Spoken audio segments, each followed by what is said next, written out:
guest line, one of the best welterweights in the world, and a guy who I think gets as much respect from his fellow fighters, I think, as anyone in the game. A 45-fight legend who this Saturday night is set to compete yet again at Madison Square Garden on pay-per-view. He is Jorge Gamebred Masvidal. Thanks for taking the time today, man. How's it going? Oh, that was a serious-ass introduction, man. That was a serious introduction. I'm doing great, my brother. How you guys doing, man? Doing good. I was on that Fight Store website looking at Jorge Gamebred Masvidal t-shirts today. I think I'm getting the royal blue. So are you are you still in Miami, flying to New York tomorrow, or are you already in town? No, I'm in Miami, flying to New York today. I was in a plane for about 6 hours waiting. Instead of just telling us, hey, the flight's canceled, they kept me on the plane for 6 hours. Then they canceled the flight and stuff. But, yeah, I missed a bunch of interviews, money-making opportunities I had set up for Monday. So thanks to American Airlines for that. All right, well, maybe we'll put a little something extra in your paycheck, but we'll keep it quick. So, dude, you're 32 years old, 15th year as a pro, dating to 2003. I mean, level with me. How is the body holding up at this point of your career? Oh, thank God. Amazing, man. I mean, there's days that I don't feel like I'm 32. I feel like I'm 52, you know, but for the most part, my body's been good, man. I never put nothing in my body. This is what you see. You see me at 18 years old when I turned pro. Till now, I put on more muscle. Sometimes I take a fight more seriously. I'm a little bit leaner or things like that. But you've never seen me with Vitor Belfort traps or looking like I'm a bodybuilder. I've never put juice in my body. So my body doesn't have these crazy repercussions for doing shit that I shouldn't have done, you know? I think that's one of the main reasons why my body is held up so well for so long. So back in May, you fought Damian Maia. Many thought you did enough to win the fight, myself included. And that, of course, a win there would have resulted in your first UFC title shot. But you've always had the reputation of a guy who takes on all comers. Now it's Stephen Wonderboy Thompson. Obviously, he's high in the rankings. But why did this matchup and this fight appeal to you? Well, because, one, he has 10 rounds with the champ. You know, he has that draw with the champ, which a lot of people thought he won. And the second fight was also close, you know, so I just wanted to get as close as I can to fighting for the championship. So the next best thing for me was Thompson, obviously. At the time that I took the fight, he was ranked number 1. I don't know if he still is, but at the time that I took it, he was number 1. So I said, yeah, that's a no-brainer. We have to go after this guy. You know, that's been my plan since my journey of the UFC, since I signed that dotted line coming over from Strikeforce. I thought I was just going to be fighting top-notch fighter after top-notch fighter. Finally now, several years later, it's happening, but at least it's happening though. Jorge, it seems like the most difficult thing about getting ready for someone like Wonderboy is getting training partners that can mimic his style, his movement, his rhythm. What did you do to get ready for him? Oh, we brought in my boy Remy, which is he's a huge background in Taekwondo and karate from Lebanon, and this guy is just spitting image or better. You know, he's real crafty and real good with the kicks, some explosive kicking. You know, just from not having to wind up the kick or do even a switch, he could just right from where he's at, he could boom, shoot it off like a shotgun shot. You know, so it was a real treat to have him in. And I mean, there's plenty of karate guys in Miami too that I use to get myself ready, but we're more than ready as far as the sparring partners.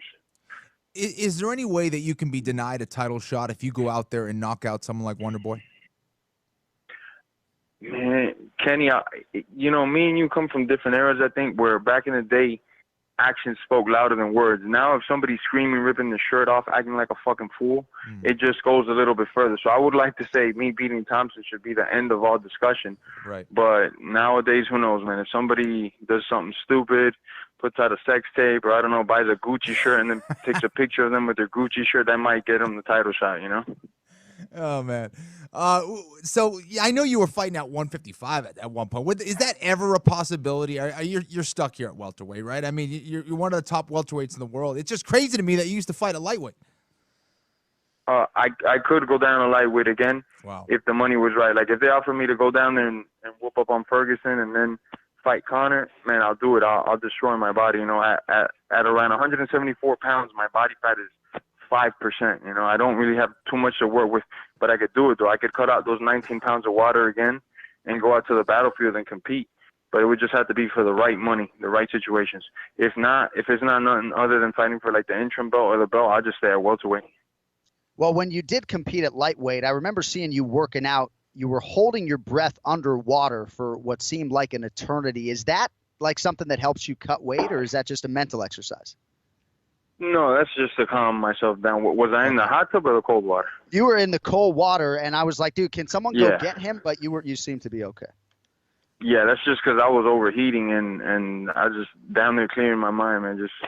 Just getting some breathing time underwater, actually, because that cold water, when you're hot, when you've already cut like 15 pounds, right when I hit 15 pounds of water already, that's my wall. That's like where I'm always like, oh, this is the breaking point. I got these 4 more pounds to go. Can I do it or not? And right around there is when I start to do things like that. Just have to put either ice on my head or my mouth because I'm overheating. I'm dying of heat from the inside. Well, at least you don't have to weigh 156 pounds this Friday. What is your walk-around weight now that you're competing at 70? Same exact weight as it was at 55, about 186 pounds. Yeah, how about that? Jorge Masvidal with us here on the Anakin Florian podcast. I know you were happy to see your boy Colby Covington. I can't even say this keeping a straight face. Just go into the belly of the beast, incite the masses, and get another win there in Brazil over Damian Maia, yeah? Hell yeah, man. And especially the way he did it. He had the first round was tough. He took a lot of big shots, but he didn't fold under the pressure. He didn't fold that he was in Brazil. And then he did what I told everybody that he would do. He'd be able to grapple him hard. He'd be able to gas Maia out if Maia got into wrestling exchanges with it. If Kobe would have tripped and Maia took his back, then it could have been like a problem. But it just what happened there would happen another 5 times. He's such a much better grappler, better athlete, and much more conditioned than Maia. So it was just a bad matchup for Maia. It's interesting because he can't get Tyron Woodley's name out of his mouth, and obviously it makes sense because T. Wood's the champion. But according to nearly everyone out there, it's his teammate and good friend, you, that is closer to the belt. But I guess you guys just sort of are going to let the chips fall where they may, and whoever gets that title crack first gets it. Is that sort of the mentality? Do you guys even talk about it?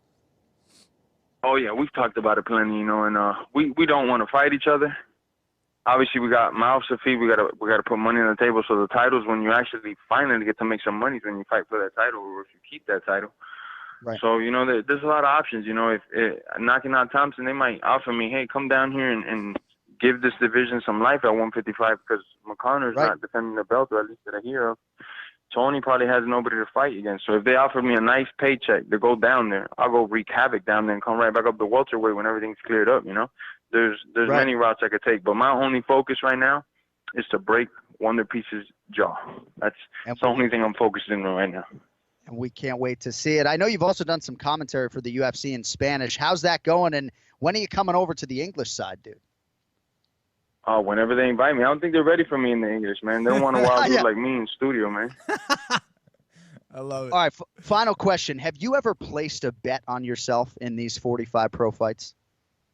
Numerous times, my brother, numerous times. I've actually gone above and beyond. I've bet it like my whole show money on myself pretty much. I've gotten like an advance from a friend and gone and put that on myself, Well, that plus 130 on Game Bread this weekend is looking juicy to a lot of bettors out there. So we wish you all the best. Jorge Game Bread Masvidal fights Stephen Wonderboy Thompson. It is this Saturday night, UFC 217.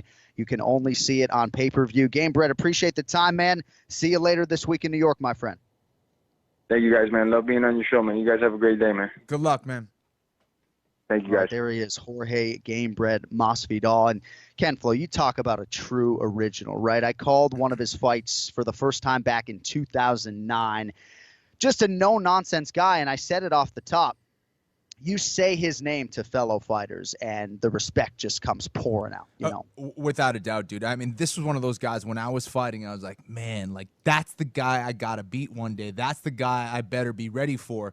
And he was always one of those guys as a fighter who I respected because, first of all, he fought anywhere and he fought everyone in various weight classes.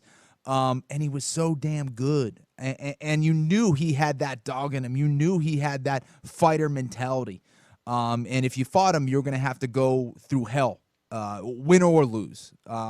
So it's great to finally see him reach his potential as a fighter. I still don't think we've seen it quite yet. I think this is a guy who definitely can be a champion. One of the best strikers in the UFC, period. just a hell of a fighter. And when it comes to wrestling as well, you can't take him down. One of the few guys who go to the mat with Damian Maia, and Maia just couldn't submit him. So, I mean, that says a lot right there. He's amazing. And most, if not all, of his losses have been against elite top-level competition. Kenny, it's like they're all by split decision. Split decision to Iaquinta. Split decision over 5 rounds to Benson Henderson, a fight you called in South Korea, I believe. Split decision loss to Lorenz Larkin. Split decision to Damian Maia. When he does lose, it's almost never decisive. He's impossibly difficult to put away. Yep. And this is sort of interesting how this fight came together. These guys were guest fighters in the same city. They were hosting a Q&A together. And this fight just makes a ton of sense. Of course, they both competed recently at the top of this division, both coming off losses. So I think it makes a lot of sense. And I think for Stephen Wonderboy Thompson, Kenny, if he beats Jorge Masvidal, it's going to be a longer trek back to that 3rd title fight against Tyron Woodley if he's still the champion. Whereas if Masvidal comes out here and is able to finish Wonderboy Thompson inside of 15 minutes here, I think the path opens up. I know GSP and Bisping are in that mix, but Masvidal, despite the fact that he lost his last fight, I think has never been closer. Yeah, absolutely.